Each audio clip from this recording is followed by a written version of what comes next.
Hello all, welcome back to Srimas 2.4 சமையல். நம்ம இன்னைக்கு ஒரு இனிப்பான ரெசிபி தான் பார்க்க போகிறோம். சோமாஸ் எப்படி செய்யலான்னு பார்க்கலாம். வாங்க வீடியோக்குள்ளே போகலாம். முதல்ல 1.5 கப் மைதா சேர்த்துக்கிறோம்.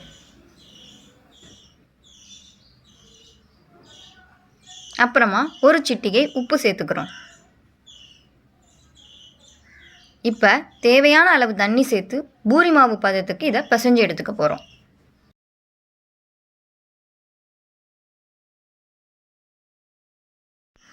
இந்த மாதிரி நல்லா பிசைஞ்சு எடுத்துக்கிடணும். இப்போ 1 டீஸ்பூன் நெய் சுட வச்சு எடுத்து வச்சுருக்குறோம், அதையும் சேர்த்துக்கிடலாம். இப்போ மாவை நல்லா இன்னொரு தடவை மிக்ஸ் பண்ணிவிட்டு ஒரு தட்டு போட்டு 15 மினிட்ஸ் மூடி வச்சிடலாம்.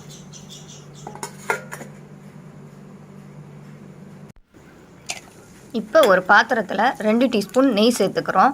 அது கூடவே பொடிசாக கட் பண்ண முந்திரி மற்றும் பாதாமை சேர்த்துக்கிறோம். கோல்டன் ப்ரௌன் வந்ததும் பொடிசாக கட் பண்ணி வச்சுருக்கிற உலர் திராட்சையை சேர்த்துக்கிறோம்.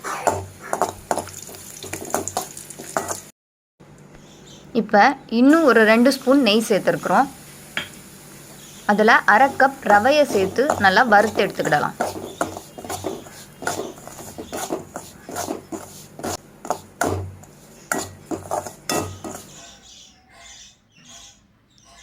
ரெண்டு ஸ்பூன் துருவன தேங்காவை வெறும் பாத்திரத்தில் லைட்டாக வறுத்து எடுத்துக்க போகிறோம்.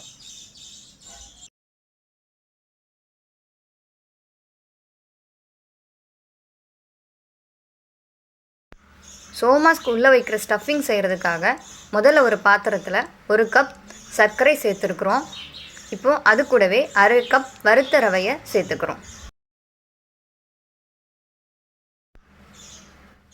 இப்போ 3 ஸ்பூன் பொட்டுக்கடலையை 1-2 மிக்சியில் அரைச்சி வச்சுருக்குறோம், அதையும் சேர்த்துக்கலாம்.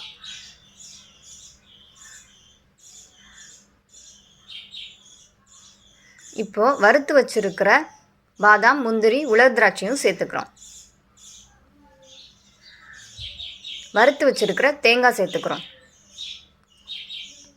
இப்போ எல்லாத்தையும் சேர்த்து நல்ல ஈவனாக மிக்ஸ் பண்ணணும்.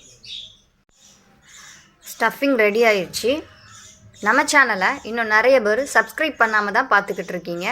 கண்டிப்பாக எல்லோரும் சப்ஸ்கிரைப் பண்ணி சப்போர்ட் பண்ணுங்கள்.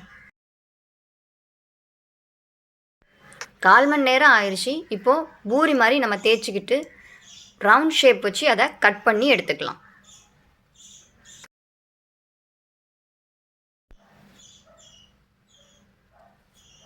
இந்த சோமாஸ்க்கான மெயின் டிப் என்னன்னு பார்த்தீங்கன்னா, நம்ம தேய்க்கிறது நல்லா மெல்லிசாக தேய்ச்சி எடுத்துடணும். அப்போ தான் பொரிச்சு எடுக்கும்போது நல்லா க்ரன்ச்சியாக வரும், சாப்பிடும்போது ஒரு நல்ல ஃபீல் இருக்கும்.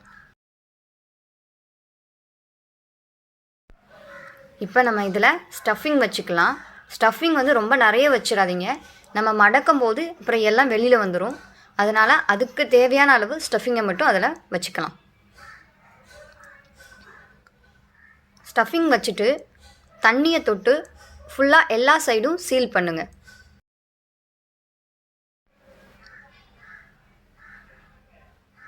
இப்போ நான் வீடியோவில் காமிக்கிற மாதிரி இந்த எண்டையும் அந்த எண்டையும் ஜாயின் பண்ணுங்கள். ஜாயின் பண்ணி சுற்றியும் ஒரு ப்ரெஸ் கொடுத்துருங்க. இப்போ சோமாஸ் கட்டர் இருக்கிறவங்க சோமாஸ் கட்டர் யூஸ் பண்ணிக்கலாம். இல்லாட்டா நம்ம வீட்டில் இருக்கிற ஃபோர்க்கை யூஸ் பண்ணி இப்படி சுற்றி ப்ரெஸ் பண்ணுங்கள். ஒரு சைட் ப்ரெஸ் பண்ணதுக்கப்புறம் திருப்பி போட்டு இன்னொரு சைடும் அதே மாதிரி ஃபோர்க்கை வச்சு ப்ரெஸ் பண்ணிக்கோங்க.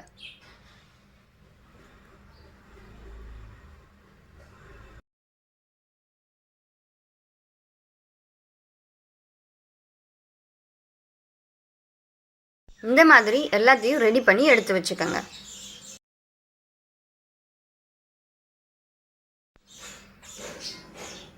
இப்போ ஒரு பாத்திரத்தில் தேவையான அளவு ஆயில் சேர்த்துக்கலாம்.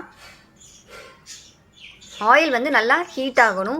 மீடியம் ஃப்ளேம் யூஸ் பண்ணுங்கள். அப்புறம் முதல்ல ஒரு சோமாஸை அதில் போடுங்க.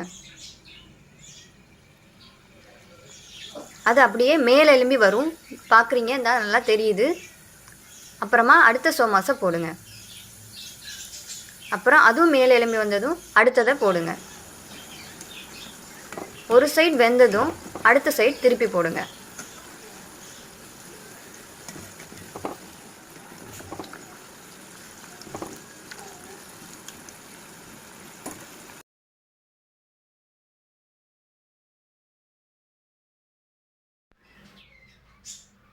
நல்ல ஒரு ப்ரௌன் கலர் வரும். வந்ததுக்கப்புறம் இதை ஆயிலிருந்து வெளியில் எடுத்துடலாம்.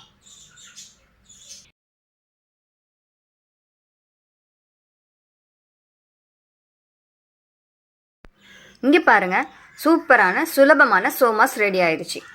இந்த கிறிஸ்மஸ்க்கு எல்லோரும் இந்த ஸ்வீட்டை ட்ரை பண்ணி பாருங்கள். ட்ரை பண்ணி பார்த்து எப்படி இருந்துங்கிறத கமெண்ட் செக்ஷனில் பதிவு பண்ணுங்கள்.